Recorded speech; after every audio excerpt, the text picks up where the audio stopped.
Мен келін болғаныма биыл 6 жыл толды. Көзді ашып жұмғанша өткен осы уақыт ішінде қаншама қуаныш, қаншама үміт, қаншама сағыныш сыйып кеткенін сөзбен айтып жеткізу қиын. Біз жолдасыммен педагогикалық университетте таныстық. Алғашқыда қатар оқыған сыныптас дос ед. Уақыт өте келе, жүрек қалауы, жан үндестігі екеумізді бір арнаға тоғыстырды.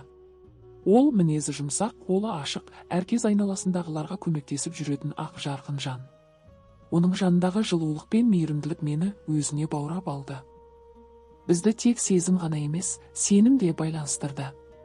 Екі жақтың ата-анасы да ризашылығын беріп, батасын алып, отау құрдық. Алғашқы жылдары барлығы тамаша еді, жас шаңырақ, жаңа өмір, арман мен үмітке толы күндер. Үйіміз күлкі мен жылы сөзге толы болатын. Бірақ уақыт өте келе бір арман ғана орындалмай, көңілдің түкпірінде бір мұң пайда болды. Бала үнін естуді армандадық. Жылдар өтті, ал бесік әлі де бос тұр. Алғашында мән бермедік, бәрі өз уақытында деп өзімізді жұбаттық. Бірақ жыл артынан жыл өткен сайын жүректегі алаң ұлғая берді. Дәрігерлерге қаралдық, талай зерттеу, талай тексеру. Нәтиже бір, екеуміз де саумыз. Бірақ неге екенін ешкім нақты айта алмады. Аурухананың табалдырығын тоздырдық. Бірінен үміт, бірінен сенім іздедік. Ал әр жолғы жауап бәрі жақсы. Бірақ біз үшін бұл жақсылық ішкі тыныштық әкелмеді. Керісінше неге бұлай болды екен деген сұрақ жүрегімізге салмақ салды. Жолдасым ешқашан реніш білдірмеді. Керісінше мені жұбату мен сенім берумен болды. Бәрі Алланың қалауы, сабыр етейік дейді ол үнемі. Кейде оның осындай сабырлы мінезі мен мейіріміне қарап, өзімді тағдырымның ең дұрыс адаммен байланыстырғаныма іштей шүкірлік етемін. Бірақ түн ортасында терезеге қарап, ойға шомып кеткен сәттерде жүрегімнің түкпірінен шыққан бір тілекті ешкімге айта алмаймын. Бір рет болса да анашым деген нәзік үнді естісем ғой. Сол үмітпен таңды атырып, кешті батырып келеміз. Мүмкін Алла бізге басқа сынақ беріп тұрған шығар. Мүмкін сол сабырдың соңында бізді үлкен қуаныш күтіп тұрған болар. Бір кеште үйреншікті әдетпен бәріміз дастархан басында шай ішіп отырғанбыз.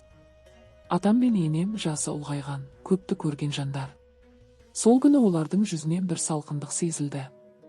Әсіресе атамның қабағы қатулы еді. Шай үстінде әдеттегідей тыныштық орнап тұрған. Кенет атам кесесін үстелге қойып, жолдасыма қадала қарап: «Манағы сөйлескен нәрсені айтпайсың ба енді?» деді дауысы қатқыл шығып. Жолдасым менің жүзіме қарап, не істерін білмей, үнсіз отырды. Ол мінезі момын, ешкімнің көңіліне қаяу түсіргісі келмейтін жан. Сол сәтте оның неге үндемей отырғанын жүрегіммен сездім, менің көңілімді жаралағысы келмеді. Біраз үнсіздік орнады. Дастархандағы шайда, тәтті де, жылы сөзде сол мезетте дәмін жоғалтқандай. Ақыры бұл үнсіздікті енем бұзды. Ол кесесін шетке ысырып қойып, ауыр күрсінді де сөз бастады. «Келінжан, 6 жыл болды ғой», деді сабырлы, бірақ ішкі өкінішті жасыра алмаған дауыспен. «Біз қартайып барамыз.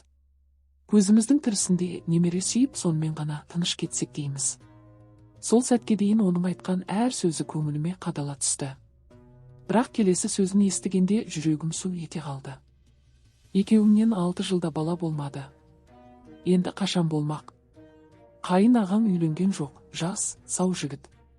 Бәлкім сол ұрпақты жалғар, бәлкім алматтан көтерерсің, деді.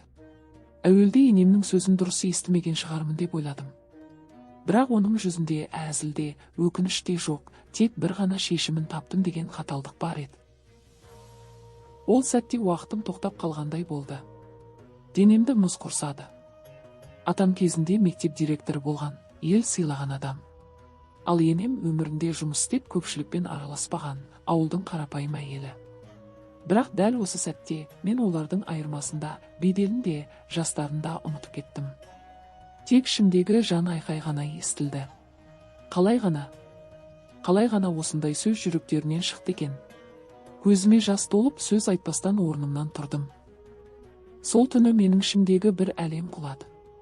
Бұрын ата-ене дегенде мейірім мен жылылық елестейтін болса, енді сол жүрегімде орны толмасы мұз қатты. Жолдасым үнсіз, басы салбырап отырды. Ол да қиналды, мен де. Бірақ сол кеш менің өмірімдегі ең ауыр кештердің бірі болып есімде қалды. Бөлмеге барғасын өкіріп жылап, жолдасыма тиістім.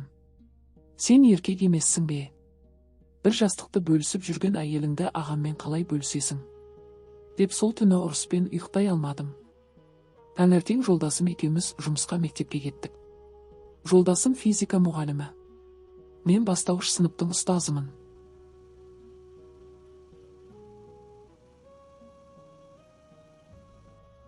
Осылай тағы 6 ай өтті. Жолдасыммен арамыз әбден суыды. Менің көңілім қалды. Үйде менімен ешкім сөйлеспейді. Көп ойланып ажырасамын деп шешім қабылдадым. Барлық киім кешегімді жиып теріп өз үйіме кетіп қалдым. Ешкім тоқтатпады. Газель жалдап заттарымды алып үйіме келдім. Ата-анам мені көріп жын көргендей шошып кетті, себебі заттарыммен келген едім. Әкем ажырасу дегенді мүлдем ұнатпайтын адам. Үйде де атмосфера ауыр болды. Жұмысқа орын болмай үйде тағы 4 ай отырып қалдым. Бір күні кешкісін телефоныма бір белгісіз номер звондады.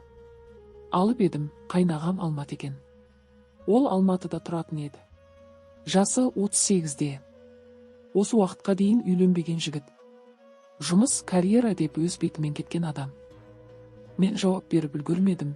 Телефонның ар жағынан: Сафия, тоқтай тұр, мен олар секілді сөз қозғайын деп хабарласпадым.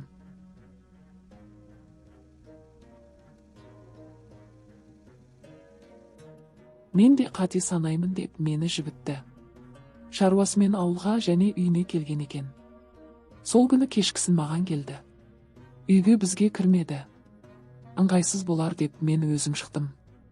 Менің көңілімді аулап, тәттілер, әртүрлі косметикалық бокс, сыйлықтар әкелген. Мен оған бас салып қатты сөйлеп қалдым.